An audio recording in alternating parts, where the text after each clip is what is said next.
ایک ہندی کہاوت ہے، جو شخص لفظ کی جوش سہ سکے وہ اس قابل ہے کہ اس کو پیشوائی کا درجہ دے دیا جائے اور دوسرے لوگ اس کے خادم بن کر رہیں۔ لفظ کو سن کر بظاہر نہ کسی کا خون بہتا ہے اور نہ ہی کسی کا ہاتھ پاؤں ٹوٹتا ہے، مگر لفظ کی چوٹ کو برداشت کرنا بلا شبہ کسی آدمی کے لیے انتہائی مشکل ترین کام ہے۔ لفظ کی چوٹ وہی شخص برداشت کر سکتا ہے جس کے اندر گہرائی ہو، جو ظاہری سطح سے اوپر اٹھ کر چیزوں کو دیکھ سکتا ہو۔ ایک مشہور مفکر ہیں، وہ نہایت عمدہ انگریزی بولتے تھے، چنانچہ ان کی تقریروں میں زیادہ تر انگریزی طبقہ موجود ہوتا تھا اور ہزاروں کی تعداد میں موجود ہوتا تھا۔ انڈیا کے علاوہ مغربی ملکوں میں بھی ان کی تقریریں دلچسپی سے سنی جاتی تھیں۔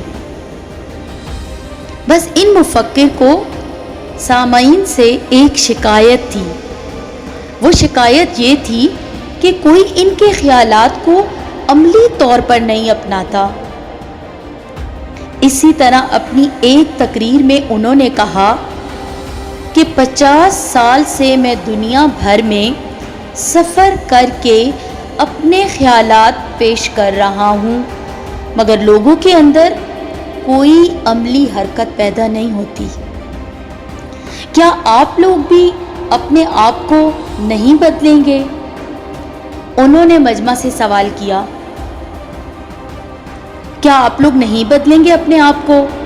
پھر خود ہی جواب دیا، آپ لوگ میری باتیں سن کر واپس چلے جائیں گے اور بدستور ایسا ہی کرتے رہیں گے جیسا پہلے کرتے رہے تھے۔ یہ سن کر مجمع سے ایک شخص اٹھا اور سخت غصیلے لہجے میں بولا، ہر سال آپ یہی کہتے ہیں، ہم آپ کا ساتھ نہیں دیتے، پھر کس لیے آپ ہم کو اپنی بات سنانے آ جاتے ہیں؟ اس کے جواب میں مفکر نے نہایت نرمی کے ساتھ کہا، جناب، کیا آپ نے کبھی گلاب سے پوچھا ہے کہ وہ کیوں کھلتا ہے؟ تنقیدی بات سن کر سامعین اکثر ایسا ہوتا ہے کہ آدمی بپھر اٹھتا ہے، مگر ایسے موقع پر بپھرنا خود اپنا ہی نقصان کرنا ہے۔ جب آپ کے خلاف کوئی سخت بات کہہ دیتا ہے تو آپ کے بدن میں آگ لگ جاتی ہے، آپ چاہنے لگتے ہیں کہ آپ جیسے اس نے آپ کو بھسم کیا ہے آپ بھی اس کو بھسم کر دیں، مگر یاد رکھیں سامعین، یہ طریقہ شیطانی طریقہ ہے۔ شیطان ہمیں اکسا رہا ہوتا ہے ایسا کرنے کے لیے، اور یہ ایک معمولی طریقہ ہے جو کوئی بھی کر سکتا ہے۔ صحیح طریقہ یہ ہے کہ آپ اس کڑواہٹ کو پی جائیں، جو جھٹکا آپ کو لگا ہے اس کو دوسرے کے اوپر ڈالنے کے بجائے خود اپنے اوپر سہ لیں۔ جب آپ ایسا کریں گے تو آپ کو اللہ پاک ایک نئی قوت دیں گے، اور آپ اس حقیقت کو جان لیں گے کہ کڑوے الفاظ کا جواب میٹھے الفاظ سے دینا زیادہ سخت جواب ہے۔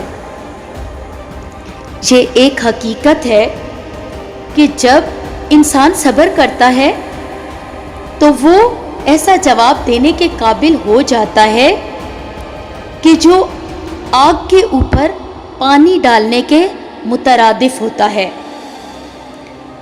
اور جب انسان اپنے جذبات کو سنبھال لیتا ہے تو وہ ایسی بات کہہ دیتا ہے جو دوسرے کے دل میں اتر جاتی ہے اور مخاطب خاموش ہو جاتا ہے۔ اور یاد رکھیے سامعین، ہمارا فائدہ سراسر اسی میں ہے، اور یہی ہماری کامیابی کا راز ہے۔